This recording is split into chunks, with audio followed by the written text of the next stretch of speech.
concerns and all the issues, and to all those way out in cyberspace somewhere, thank you for listening in. And in Tewa, Ombiak and Yandin and Noah Hiwari, Pungririo, Nadi Tumpio, Abadi Kaganami.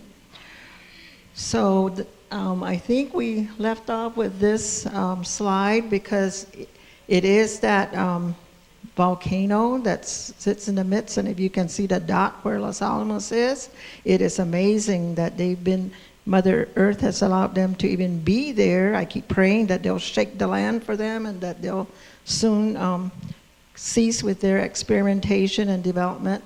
But I don't declare him my president, but Trump being there, a lot of money has poured into New Mexico to develop new modernization of weapons and weapons of mass destruction.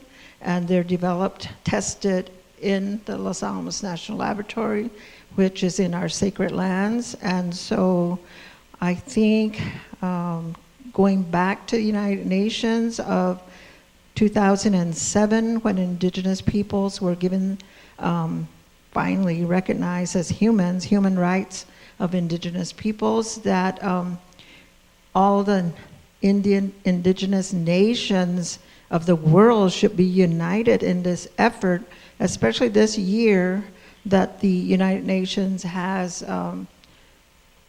passed the resolution to ban nuclear weapons and to make them illegal. And of course, they're supposed to be celebrating the organization, the NGOs that ICANN, the International Campaign to Abolish Nuclear Weapons. They were the massive ones from way back when we were young, when we went forward in trying to get nuclear weapons banned. And it's sad to say we're just talking about New Mexico. If it were to succeed or take away from the Union of the United States, it would probably be among the third largest nation with all the nuclear arsenal in the whole world. And so you can imagine how powerful and crazy our political entities are in maintaining something as unhealthy, inhumane consequences that happen when you deal with experimentation like sorcery and not knowing what they're creating. But if we remember here in New Mexico, we had major forest fires. And with those forest fires, they came to about less than 3 miles of the borders of the lab, and they wouldn't allow the forces to help with the fire there because of the national security. But then who battled that next fire were indigenous people and our indigenous men who fought the fires, and with other firefighters acknowledged that the flames were unreal. They were of many colors that they never seen before in a fire, and a lot of the other firefighters left, but the ones that stayed behind, because it was in our indigenous homelands area.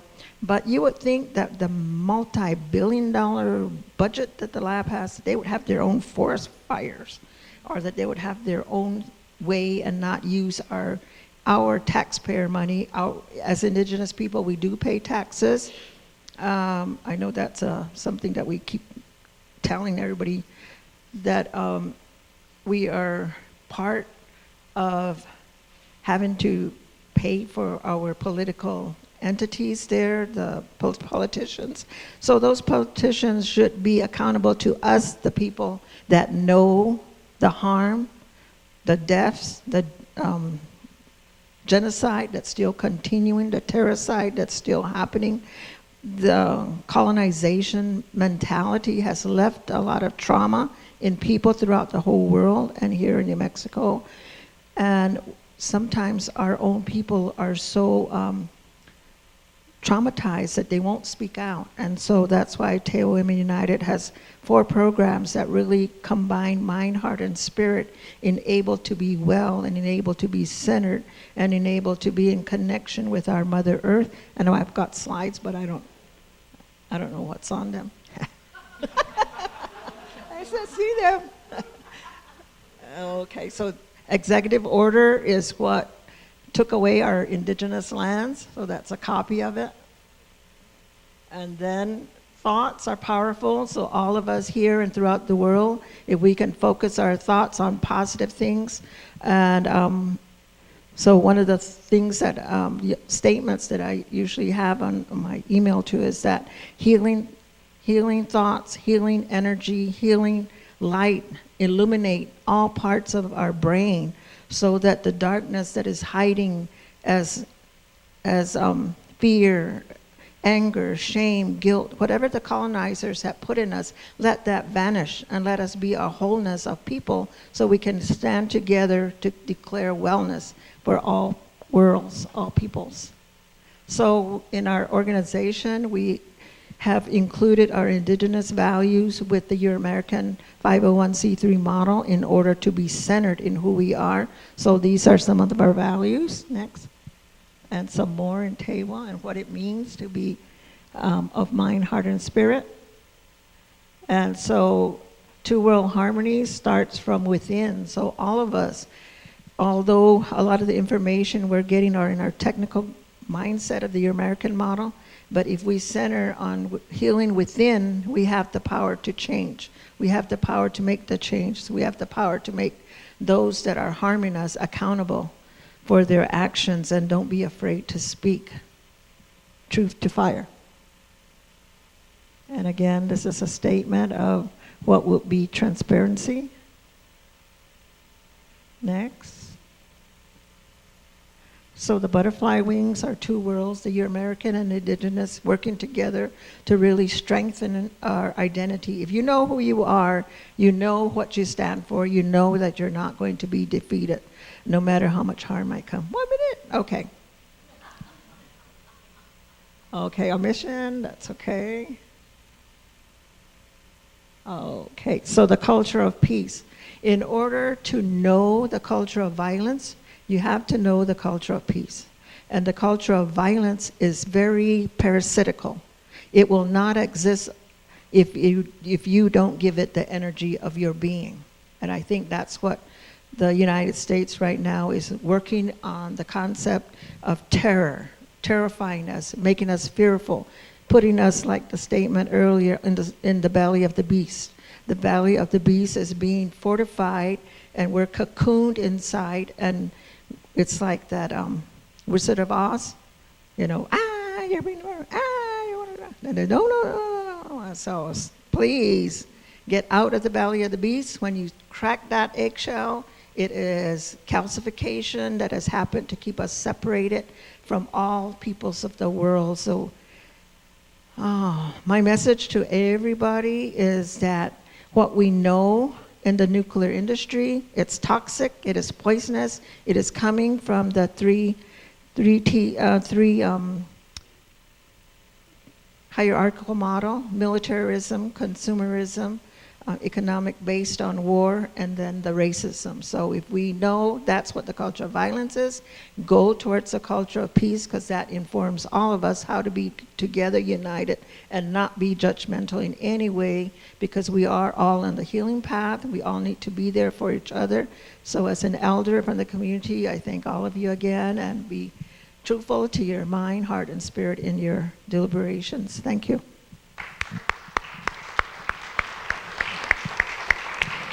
Thank you, Kathy. Dr. Maria Gomez is an assistant professor in the Honors College at the University of New Mexico. She is an advisory board member for the Tularosa Basin Downwinders Consortium and a board member for Concerned Citizens for Nuclear Safety. Her forthcoming book, Nuclear Nuevo Mexico, examines the effects of the nuclear industrial complex on people of color in New Mexico.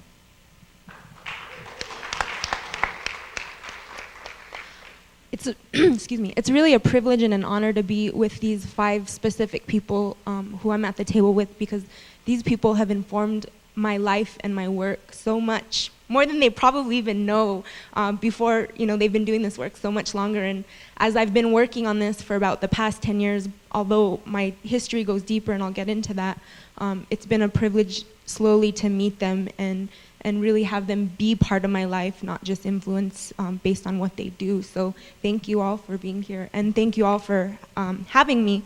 I want to talk a little bit about what got me to this work, and then switch over kind of quickly and talk about our health impact assessment that the Tularosa Basin Downwinders Consortium completed in February of 2017. My grandfather worked on the Manhattan Project as a laborer. I grew up in El Rancho, in the community of El Rancho, which is in the valley of Poake, adjacent to, in a small community about 15 miles from Nambe, 15 minutes from Nambe, adjacent to Posogue Owinge, which is San Ildefonso Pueblo, known as San Ildefonso Pueblo in the colonial name. My great-grandparents were farmers. They were displaced from the Pajarito Plateau when the federal government came in with that notice of eviction, and evicted them and other farming families who had been ranching there, and basically picked up where the Pueblo people and their ancestors had been for many, many years before that. After my great-grandparents were displaced and these other families were displaced, they returned and started farming back in El Rancho and these other communities, which is where my family still farms. When the Manhattan Project came in, my grandfather and his 4 brothers became laborers on the project. They all died of cancer. I never met my grandfather. He passed before I was born. And so that, for me, I mean, I literally was born into this, right? We don't choose this work, a lot of us. This work chooses us. It's weird when, like, I'm identified as a professor, and it's unfortunate that we don't have more representation from UNM here, right? Thinking about the people who study these issues and whatever, and aren't here, but that's a whole nother story. My point in bringing that up, though, is to say that this is not just a book that I'm writing for a university job. These are the stories of my community, of my family, of my neighbors, and of other people who I've had the chance to meet, and some who I never did meet. And so when I started working on this about 10 years ago as a graduate student, I was still pretty young, when I started learning about these issues, and my cousin had just passed away. He had been involved in 2 spills at the lab, and over about a period of 10 years, he ultimately had full organ failure and died from that. And that was kind of the genesis of when I started this work. I started focusing on the effects of the Manhattan Project on people of color in northern New Mexico, not just indigenous people, not just Nuevo Mexicanos, but all people of color, African American people, Asian American people, and really the conclusion that I came to at that point was that New Mexico has undergone 3 significant periods of colonization: Spanish colonization, American colonization, and nuclear colonization. And I began to look at not the process of colonization, because so many people have talked about that, and we continue to, and it's important that we do, and I still do too, but looking at coloniality, which is the effects of that nuclear industrial complex, and that nuclear colonialism and colonization. And as I began to look at northern New Mexico, I realized, or as I continue to look at northern New Mexico, I realized that it is not just northern New Mexico, it is all of New Mexico. We talk about December 2nd. Tina and Joni hear me say this all the time, I don't believe in coincidences. July 16th, 1979 was referenced earlier, the Church Rock uranium spill. On July 16th, 1945, the Trinity test occurred in southern New Mexico. Most people consider it close to Alamogordo or the White Sands Missile Range, and what they neglect to acknowledge is all of the small communities of people of color primarily who surrounded the Trinity test site. And I contacted Tina Cordova a couple of years ago, and wanting to learn more about the Tularosa Basin Downwinders Consortium. And within that communication, I began working with the Downwinders. We got funding, we were grant funded to work on a health impact assessment, otherwise known as an HIA. HIAs are completed all across the country on a variety of issues, and the purpose of them is to look at how a specific policy or law would impact the health of any given community. And so the policy that we began to investigate is the Radiation Exposure Compensation Act, otherwise known as RECA, or some people call it RECA. And we looked at the effects of RECA, that an amended RECA would have on these communities in southern New Mexico, but also acknowledging that as New Mexicans, we are all downwinders of that Trinity test that occurred in 1945.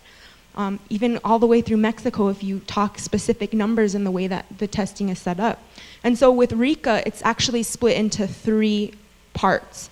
The amended RECA, which was passed in the year 2000, was broadened, but it still doesn't include New Mexico downwinders. So it covers downwinders from the Nevada test site. It covers on-site workers, so some people who are working in New Mexico on certain projects or tests are covered by that because they were on-site workers. And then it covers uranium miners, but not all uranium miners and millers and workers. Only those who worked in the industry before 1971, as if 1971 everything just stopped, right? We know that the Jackpile Poguate mine was the largest open pit mine in the world through the 1980s. And so we have been working with MACE. I think somebody will talk a little bit about that. We've been joining efforts with MACE recently and the post-71 uranium miners to try to get RECA amended. And so we've been using this HIA to do that. The HIA has looked at the effects that RECA would have on these communities in terms of their physical health, their emotional health, and their genetic health. I was talking to somebody who's here today who I had met in February, and we were talking about how her health issues, her family was from Socorro, one of these small communities adjacent to the Trinity site that has been significantly impacted, whose health has been significantly impacted. And, you know, she's having issues related to radiation exposure. And they asked her people ask her, when were you exposed to radiation?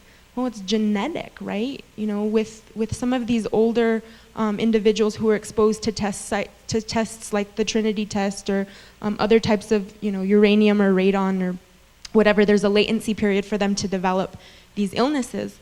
Well, if it's genetically impacting us the way Beata referenced earlier, you know, in my community in northern New Mexico, we see it significantly, right? And so this health impact assessment has now become a tool for us to try to go out and lobby and coordinate efforts across the country with people from Guam that I think Tina might reference, people who are trying to amend RECA because the government owes it to the people of New Mexico who they wrongfully tested on, right? Because that bomb was exploded and nobody knew about it and nothing was done about it, and that radiation is still in our atmosphere. So I can cover more or go into depth on anything in particular on the HIA or anything else during questions and comments. Thank you.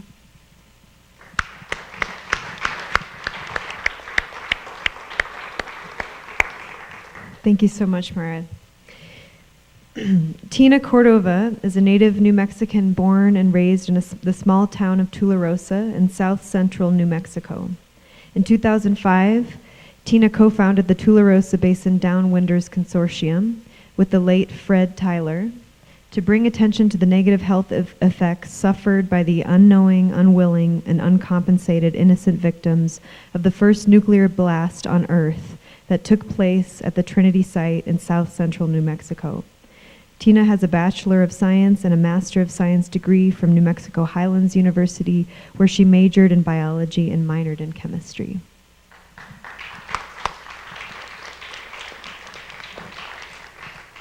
Good afternoon, ladies and gentlemen. It's a pleasure to be with you today and to have been invited to participate in this very important symposium. It's also a pleasure to be able to participate in a panel like this with people who I consider to be experts and lifetime activists and advocates on behalf of the people of New Mexico. I am the co-founder, as Eileen has said, of the Tularosa Basin Downwinders Consortium. I'm a downwinder. I'm a cancer survivor. I grew up in a small community, lived a very organic lifestyle, and I want to talk about that in just a moment. Most of us who have suffered as a result of the Trinity test did so because of our way of life. And I coined the phrase many years ago that we were the unknowing, unwilling, uncompensated, innocent victims of the first atomic bomb, because that is quite accurate. I could tell you stories that are mind-boggling, but to give you an example of how little our government cared for the health of the people of New Mexico, we heard a story at one of our town hall meetings recently about how a gentleman was in college here at UNM, and on July 16th, 1945, he drove from Albuquerque back to Tularosa. And when you turn east at San Antonio, that was a dirt road, as were most of the roads in New Mexico at the time. And he was crossing that dirt road to make his way back to Tularosa to take the family car home that he shared with his family.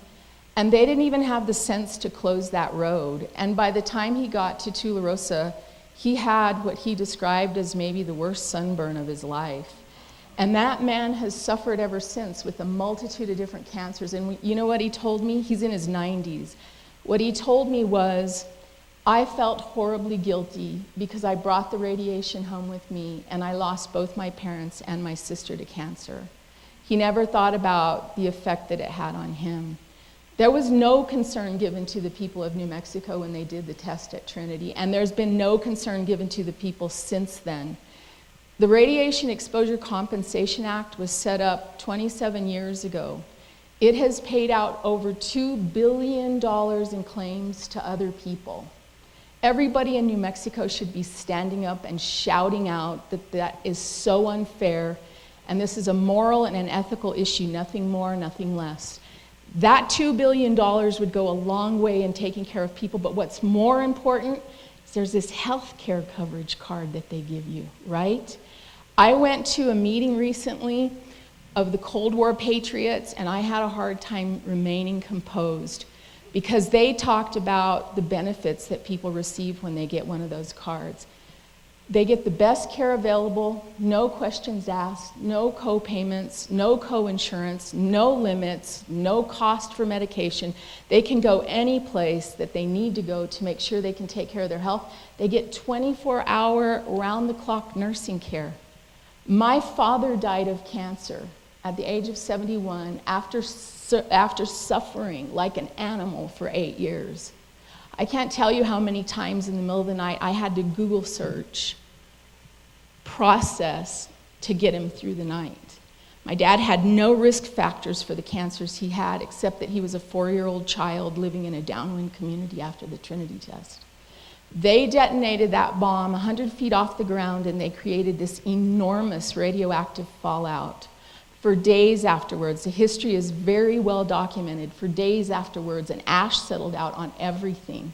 The soil, the water, and we're living this really organic lifestyle. We have no running water in any of these little villages. You can't turn a tap on. You go to your cistern and you dip water out. Okay, that is all now contaminated. You grow everything you eat because there's nothing you buy in a grocery store because you have no refrigerator. You have an ice box if you're lucky, and you might be able to maintain something in there for a few days. But for the most part, you're growing crops. You have a vegetable garden. You have a fruit orchard. You're hunting or you're raising animals for consumption. You raise chickens for eggs. You have a milk cow or a milk goat. Everything was contaminated after that day. There was no warning before or after, and people were maximally exposed. We have been battling all these years to bring attention to the fact, and now we've had 2 hearings in Congress postponed. Our bill has been entered into Congress for 7 years, and for 7 years we've never even seen a single hearing. Well, twice now they've scheduled a hearing in the Senate Judiciary Committee, and twice they've postponed. We were supposed to leave on Sunday. We bought tickets. We were supposed to testify before the Senate Judiciary this Wednesday. We were overjoyed at the thought of finally having a chance to tell this story. Everybody should be concerned if you're a New Mexican, not just because you're a downwinder, but because our state is stricken with this poverty that I know is related to the fact that we have uranium miners who are made sick and we have downwinders that are made sick. We have 44% of the people in New Mexico relying on Medicaid for their health care. We know because of the health surveys we collected during our health impact assessment and because of the meetings that we held, the focus group meetings that we held, that a certain number of that 44% are downwinders and uranium miners. And those people are being taken care of by the federal government other places. In New Mexico, every year our state legislators are trying to figure out how to balance the Medicaid budget, right? And where do they always take the money from? From our children's education. So if you don't consider yourself to be a downwinder, consider the fact that your children are very much affected by our state having to take care of downwinders who can no longer work, who can no longer provide for themselves, and have no other option but to resort to Medicaid. And thank God we have Medicaid. So I'm here today to make sure that people understand what it's like to be a downwinder and what it has meant for the people of New Mexico and how unfair it has been for us to struggle with this for 72 years with not one bit of acknowledgement of what we've given. And I always say, we have nothing left to give. We bury our loved ones all the time. And when we bury one, not long after, another one is diagnosed, and another one is diagnosed. We have nothing left to give. We've given everything. And we've been robbed of the hope for a future of good health. And I tell people all the time, all you have to do is talk to somebody who doesn't have their health, and they'll tell you the only thing that matters in life is your health. So thank you, and I'll look forward to maybe engaging with some of you in questions and dialogue as a result of this.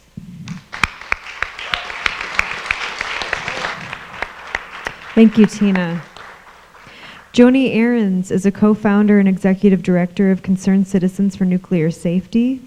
Concerned about the proposed transportation of nuclear waste from Los Alamos National Labs to the Waste Isolation Pilot Plant on St. Francis Drive in Santa Fe, in 1988, she produced public education materials to inform the community. She continues that work today.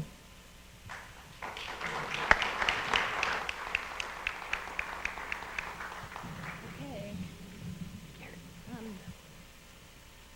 Good afternoon. It's such a pleasure to be here. I'm going to talk a little bit about Los Alamos National Laboratory, and I'm going to call it LANL, L-A-N.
And then on the other side, on the lower side, is the perchlorate plume. And this is a 2013 LANL report, and it says, you know, we've got a perchlorate plume and we have a chromium plume, and I can talk more about the harm from those chemicals. But they're fast-moving chemicals and they're showing up, and here it is. But look, this is the report that they just submitted just a week or two ago, where the perchlorate plume has disappeared. And as Sister Marlene said, it's like Abraham and Sarah. Once it's there, now it's gone. But this is the other part, is that the plume has changed. The shape of the chromium plume has changed. And you can see, you know, the blob that way. And so now it's moving towards this PM3, which is a drinking water well. And this raises a whole new set of issues that CCNS is addressing with all of this. So one thing that, in this brief overview I wanted to offer, I do give a toxic tour, quote unquote toxic tour of the lab from public space. And if anybody's interested in going, please talk to me and I'd be happy to take you, because I'm always interested in others learning about what's going on. So thank you so much.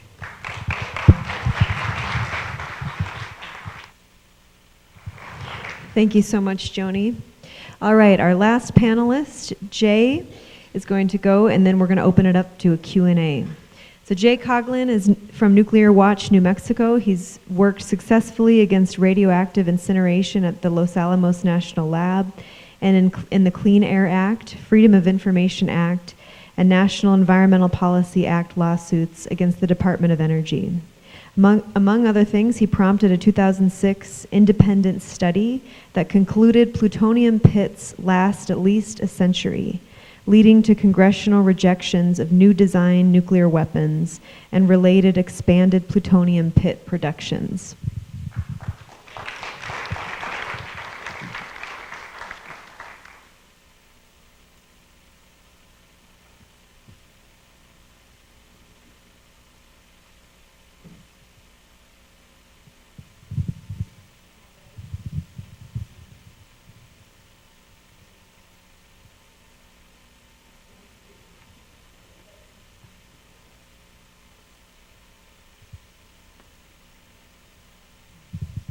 Okay, there we go. It's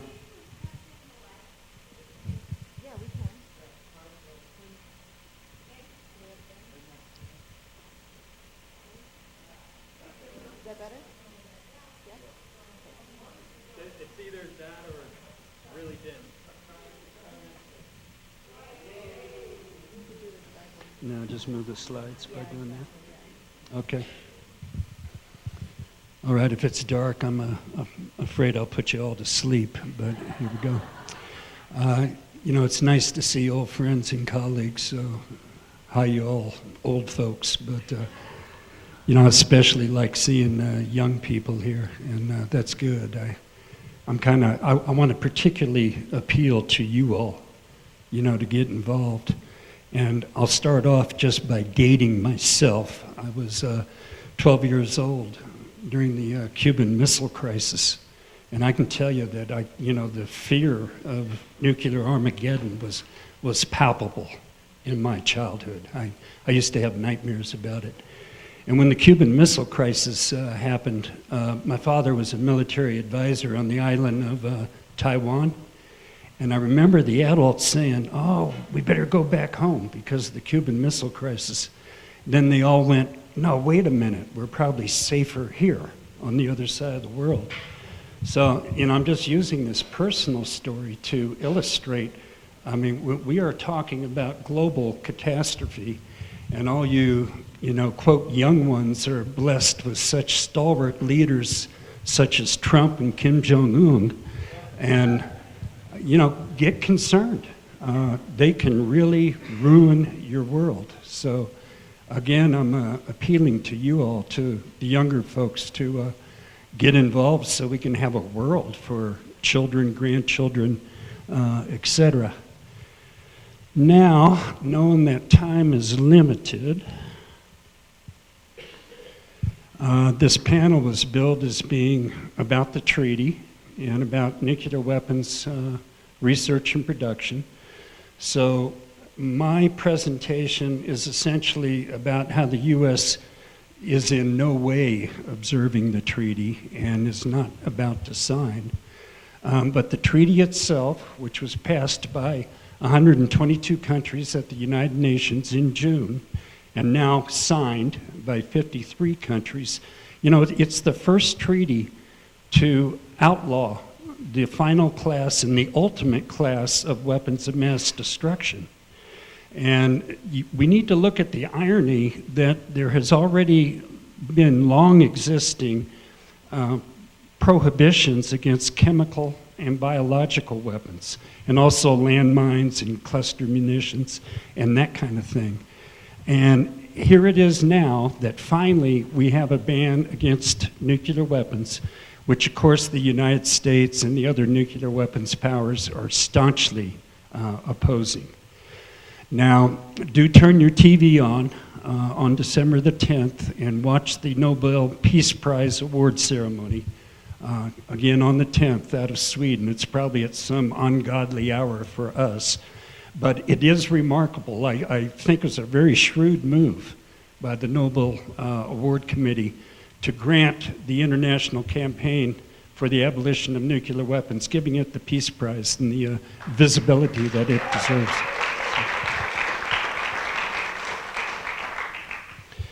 Now, that's all I'm going to say about the treaty, because the rest of it is how the U.S. is not doing diddly squat towards honoring the treaty, and in fact, doing the opposite. And one of my major points I want to get across is the special responsibility that we as New Mexicans have to help encourage and work towards a future world free of nuclear weapons. And the reason why that is because we have 2 of the 3 nuclear weapons labs in this country. We also have the nation's only deep geologic repository dump for nuclear weapons production waste down in WIP. And I'm quite frank about it. We have a New Mexican congressional delegation that, in my view, is just slavish towards the nuclear weapons industry. And I'll get into that a little bit more later. But we also have an advantage in that as a state, despite our large size geographically, our population is relatively small, and we have a surprising degree of access to our congressional delegation, and we got to be leaning on it. And Leona has already given me a hard time here, so I better move along. This graph speaks for itself. You know, whatever the labs say, whatever the fluff is that you see in their newsletters and the like, you know, don't be fooled. They're all about nuclear weapons. That's what they exist for. And towards that end, I'm somewhat of a wonk. I follow the budgets pretty closely, etc. But here's the money. You know, I like to quote Bob Dylan: "Money doesn't talk, it swears." And this is the story on Los Alamos. It's 70% nuclear weapons, the core research and production programs, and much of the remainder indirectly supports those programs. Just note in counterpoint how money for renewable energies is, if I'm reading it correctly, it's 0.19%. So it's absolutely minuscule. There's much to be said about plutonium pit production. I can't talk about it too much here, but this is also one of the main reasons for the laboratory and its future. But having said that, there's an article in the New Mexican today pointing out how everything costs so much at Los Alamos. And there are 2 other sites under consideration. One of them's the Savannah River site, which Lindsay Harper is from, sitting in the back there. And the other one is up in Idaho, but we trust that our allies and colleagues will stomp that idea of moving it to Savannah and Idaho. And I want to keep them surrounded here and, basically work them down over time. It should be noted that future production is all about future nuclear weapons designs. There is none scheduled for the existing stockpile. Now on Sandia, which is only a couple of miles from us right now, Leona's saying I got 1 minute. Sandia kind of flies under the radar and in a lot of ways is the real foreman of the nuclear weapons complex. And if you read these graphs quickly, you'll see that the Sandia nuclear weapons program slightly exceeds that of Los Alamos's. And that's not generally known. And so folks here, and especially at UNM, I urge you all to pay more attention to Sandia, and maybe we can get into it a little bit in Q&A. Now we got this $1.7 trillion modernization going on. It started under Obama, and it's just going to accelerate under Trump. And it's a complete makeover of the delivery systems, that being the missile subs and bombers, and complete rebuilding of the existing warheads, while also giving them new military capabilities. Now, this slide is particularly wonky. I stuck it up there only to underscore how our existing weapons are being given new military capabilities, and that in fact the lethality of the stockpile is being tripled. And all of this is through the installation of a new kind of fuse that tells the missiles, the warheads, the bombs when to go off. And it's a matter of increased accuracy. This is three-dimensional accuracy, also includes heights of bursts. But the underlying point is that far from moving towards abolition, we are actually making our nuclear weapons stockpile far more lethal. And it's only going to get worse under Trump. And then my last slide, the last substantive slide, Leona's giving me the thumbs up. I've been doing this for close to 30 years. And I would say our biggest problem is, I've already stated that our New Mexico congressional delegation is slavish towards the nuclear weapons industry. And what that really is about is jobs, jobs, jobs. And I don't have a good answer, but I'm convinced that politically and culturally and socially, we are not going to prevail against nuclear weapons programs in New Mexico until we're able to come up with some kind of alternative source of jobs. And I'll give you one quick anecdote, and I will stop. But right now, the US is creating the world's first nuclear smart bomb. It's an existing bomb, a dumb, so-called dumb gravity bomb. Now it's being refurbished with a new fuse and a new tail fin kit that will steer the weapon down towards the point of impact. So again, it's the world's first smart nuclear bomb. Now it was Tom Udall who blocked a cut to that program back in 2012. And when asked why he opposed that cut, he publicly stated it was because he wanted to save 200 jobs in the state of New Mexico. Now that's a hell of a way to formulate national and international nuclear weapons policy. So I'm concluding with that. We're not going to win until we find alternative jobs for this poor state. And that's that.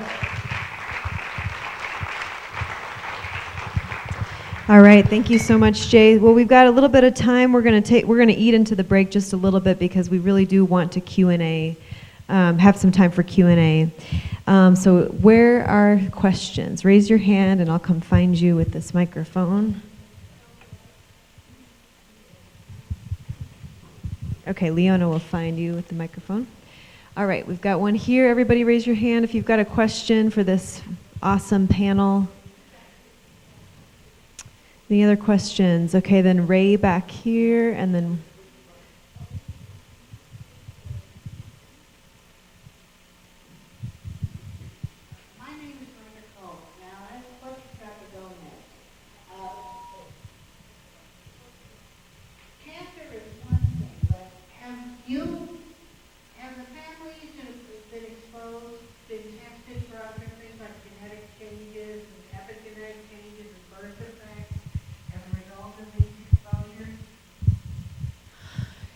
Yes, so one of the things that we have been looking at is epigenetic inheritance, and not from a, so it's kind of a twofold answer.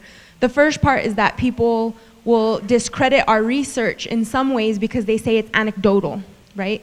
Because since 1945, there has been none at all, evaluation of the effects of the radiation of the Trinity test. So because of that, we have no scientific data, right? And there's another part to that story that I won't get into if anybody else wants to, because there are other people familiar with that. Anyway, so it's not just the cancer. And the health survey that we've created, we collected approximately 800 health surveys, which served as part of the data for the health impact assessment. So we are documenting other types of illnesses. There are a specific amount that are covered under RICA, and we're also noticing things like dementia. We're noticing, I was telling a story, autoimmune diseases, thyroid diseases, lots of other types of diseases that are linked specifically to radiation poisoning or exposure. So I'll keep it short, but yeah. From the bed. Thank you, Dr. Gomez. I wanted to thank all of you. What an amazing, font of knowledge and experience and all the things you did. And I don't want to diminish the contribution from the male partner, but it's really nice to see all the women up there and the women of color.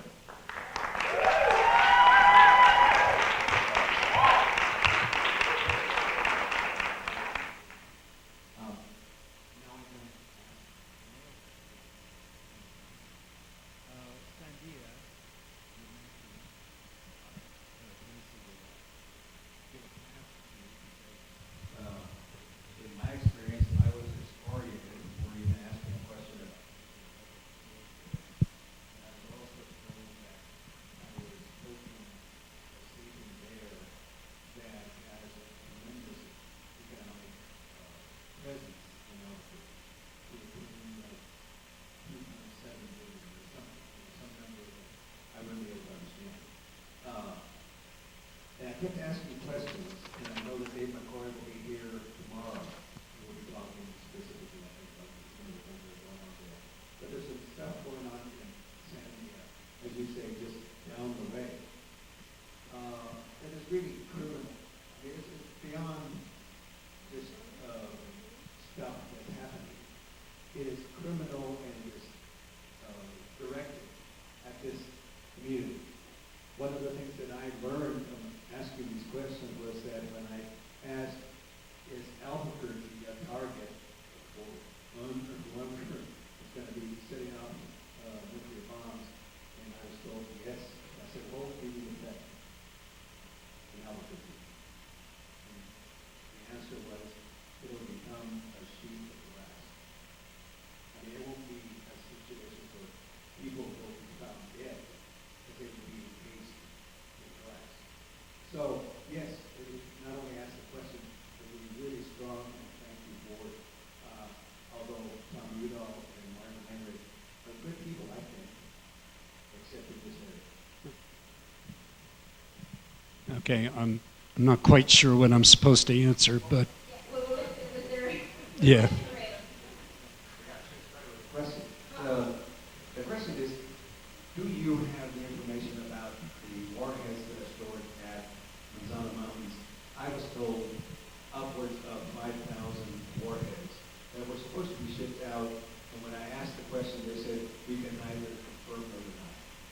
Do you know? Well, nobody knows because, first of all, it's classified.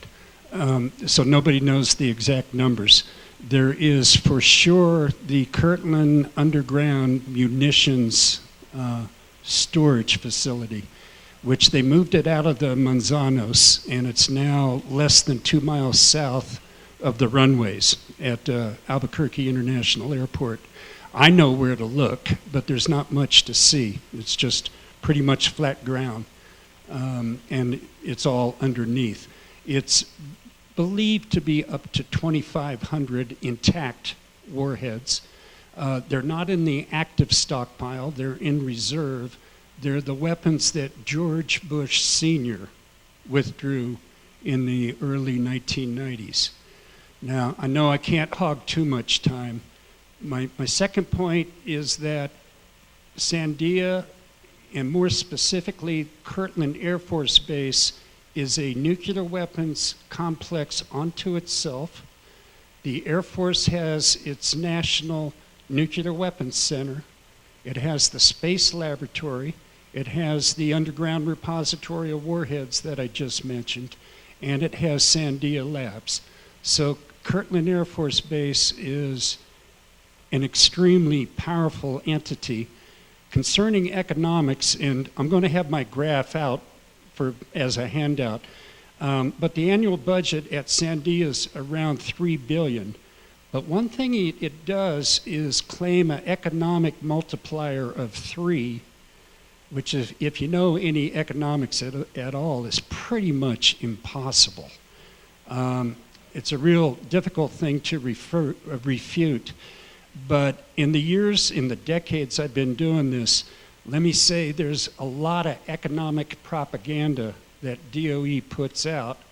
I would observe that during the 70 years that we've had the nuclear weapons industry here in New Mexico, how come we've gone, this is Census Bureau data, how come we've gone from 37th in the country in per capita income down to 47th now?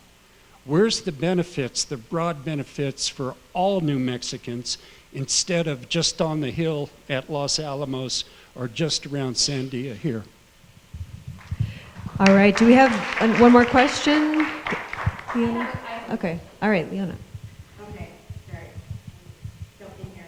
I was wondering, specifically for the pueblos nearest to Llano, what can we do?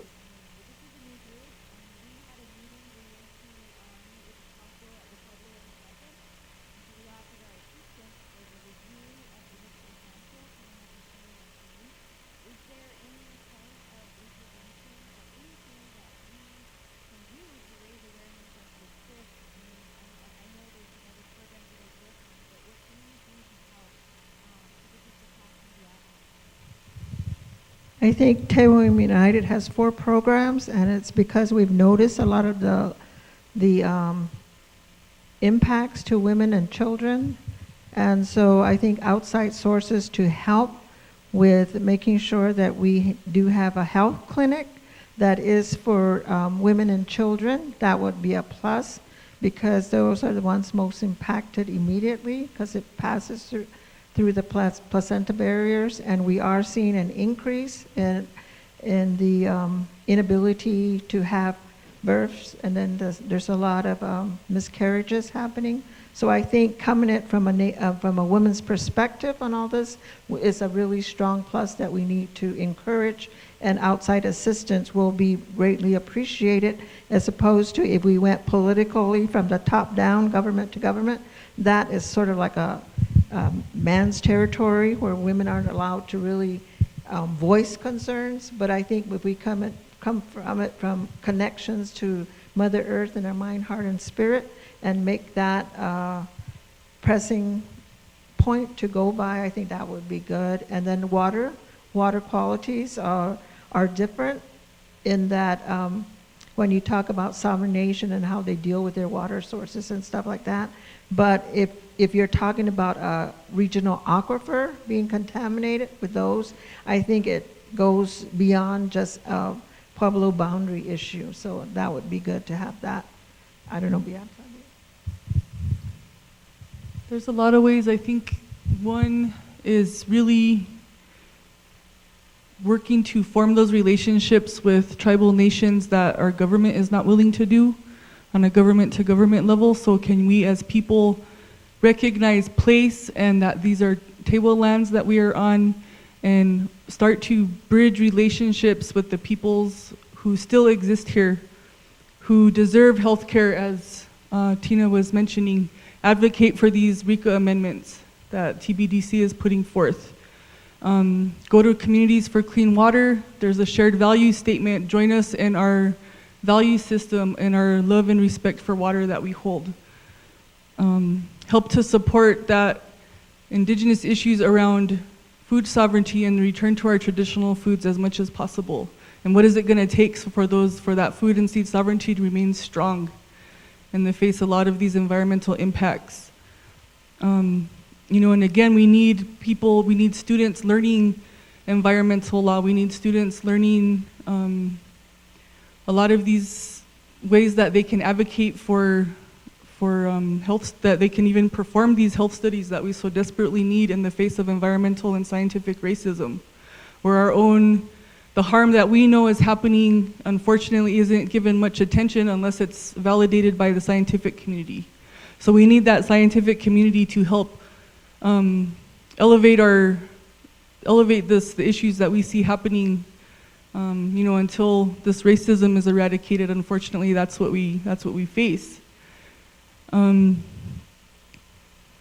There's a lot of kind of networks that you can get involved and stay informed on when public meetings and hearings are happening. Like, show up and give your comment. You don't need to be a scientist to come to these hearings. I know they're not culturally relevant, they're often boring, but come and give your perspective as much as possible. We need more public input other than NGOs that are, probably some of the only ones that show up to these hearings. Like, come and learn, and that's the other piece too, is we have to educate ourselves, unfortunately. If you don't know what a pico-curie is yet, start learning about it. So thank you so much. I'm going to actually ask everybody to give one last statement, if that's okay. And because what's coming next is student presentations. So the younger generations, if you want to tailor your final statement to the younger generations and what you have to say to them, that would be wonderful. Let's do what we did before. We'll start with Jay and we'll end with the women. I wanted to pick up on the Pueblo business and just observe. Well, first of all, Isleta Pueblo, about a decade ago, forced the city of Albuquerque to do a major revamping on its sewage treatment. And this was all about water quality in the Rio Grande. Now, I would like to assert that the tribal government of San Ildefonso could do the same thing in an analogous way to Los Alamos.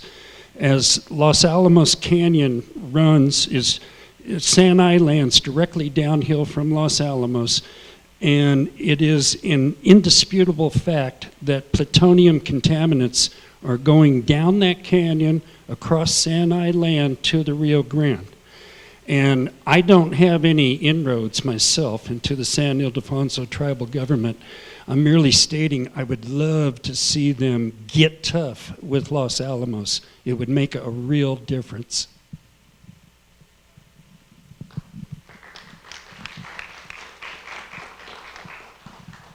So CCNS has been around for almost 30 years, and for almost 30 years we've been producing the CCNS News Update, which is broadcast on KUNM on Saturday night. We also do an MP3 that's on our website, and you can sign up to get our social media. So a lot of times when these hearings and things come up, CCNS puts together a public comment period. We put together sample public comments that you can use. So if you go to nuclearactive.org, you can sign up and be part of this network of folks that provide this. And CCNS provides a lot of technical work for communities, and we have a fact sheet up there on that table about the work that we've done in communities around over the last 30 years. One thing that I didn't include was the huge win we had on stopping some open burning with Table Women United in the Embudo Valley Environmental Monitoring Group at 3 different sites at Los Alamos National Laboratory. But we also have CCNS also has a Facebook page and a Twitter account, and so, so tell them to sign up at your site too. So I was remiss. We have a handout, and Sue has them, and she'll pass them out for anybody who wants them. We have a website. You can go and learn everything you ever wanted to know about us there at our website. Also, at the table in the back, the uranium miners and the downwinders decided that one of the things we would do this year is bombard Senator Grassley's office with these postcards to remind him that we exist out here and that we need a hearing. And so what I do every week is I put a stamp on it, I sign it, but I write him a message and I say, do the right thing, Senator Grassley, schedule a hearing. And you can write your own personal message, take a few of them with you, and just promise to send them out. You can also contact his office via their website and just remind them that we need to have these hearings. I will tell you that our Representative Ben Ray Lujan is very actively pursuing a hearing on the House side. His office is maybe the most involved in this issue, and we're very proud of the work he's done, and he has requested already twice that they do that, and they're taking a look at what they think the bill will cost, because that's the stumbling block. They keep telling us there's no money to amend RECA. So, yes? Yes, the hearing is to pass the amendments to RECA. So we have the fact sheet and then we have the postcards at the back. Thank you very much. And Susan Gordon sent, there's a jar there and there's stamps in the jar, so that if you want to just take care of everything today, you could make a donation of a stamp and then send it off.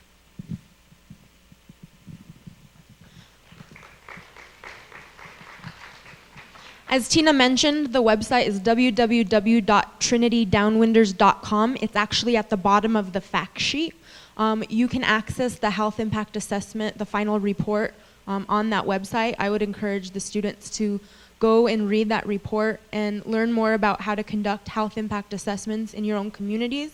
I think that if we were to start, get some momentum going and do additional health impact assessments in some of these other communities across the state of New Mexico as it relates to nuclear issues, we may create a different set of community knowledge, right? The knowledge is there, it's documenting some of that. And then as a final point to the students, I am teaching atomic bomb culture again next semester, portrayals of race in nuclear literature, film, and music, UHAN 205, section 003. There's some flyers at the back. You have a great base with what you learned in Eileen's class. So if you're looking for a way to continue some of this work, come join me.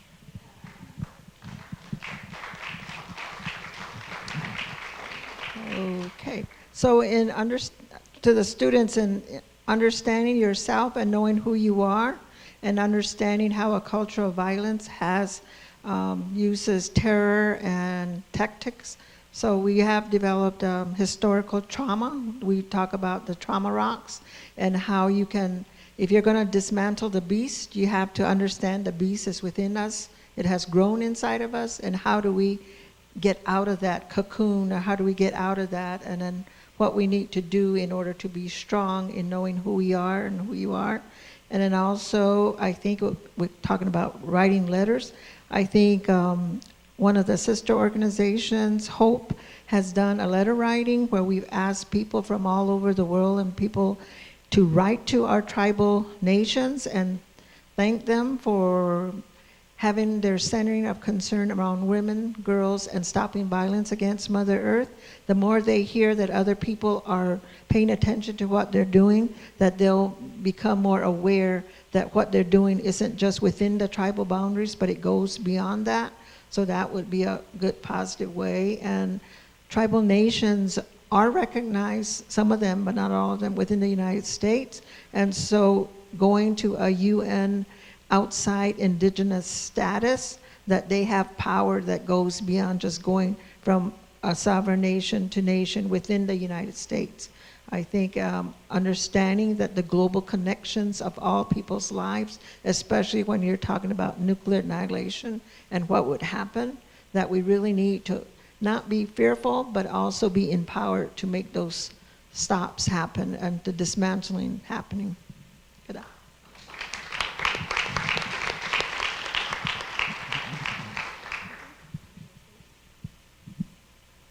I would just add also not to take for granted the power of collective prayer and spirituality that we all hold in the face of such enormous, oftentimes helpless feelings. So in thinking about our aquifer, the chromium plume, beneath Sandia, our Rio Grande, think of all these water sites that connect us all and that we all share, and how our continued existence is linked together, how our survivals are linked with the survival of tribal nations here in New Mexico and elsewhere that are all impacted by the nuclear weapons complex in this country. So I'd like to honor Dr. Imuro at this time, if everyone could join me in a prayer to heal our water. If we could please stand.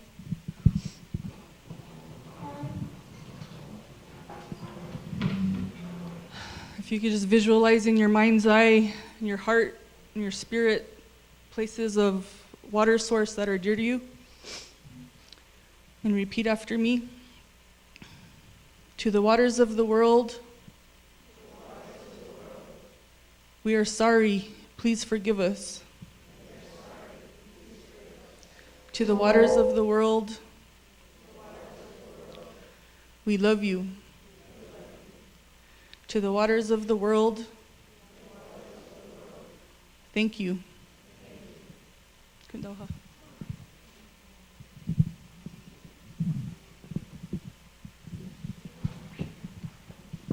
Here we go, check.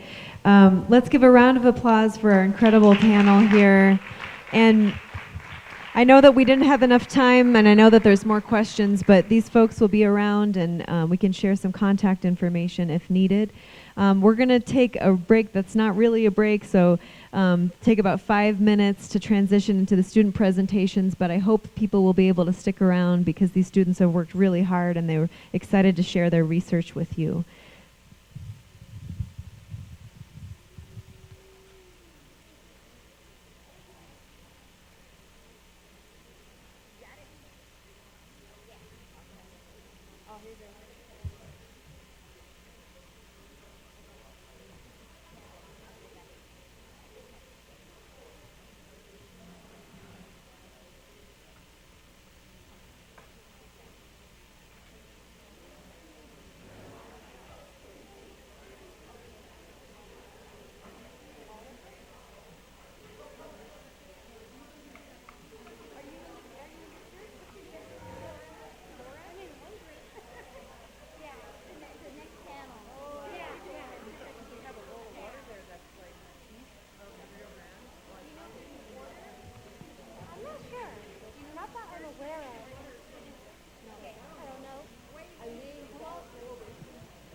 Will all the student presenters come down here and talk with me to set up your PowerPoint? Student presenters, I need you down here.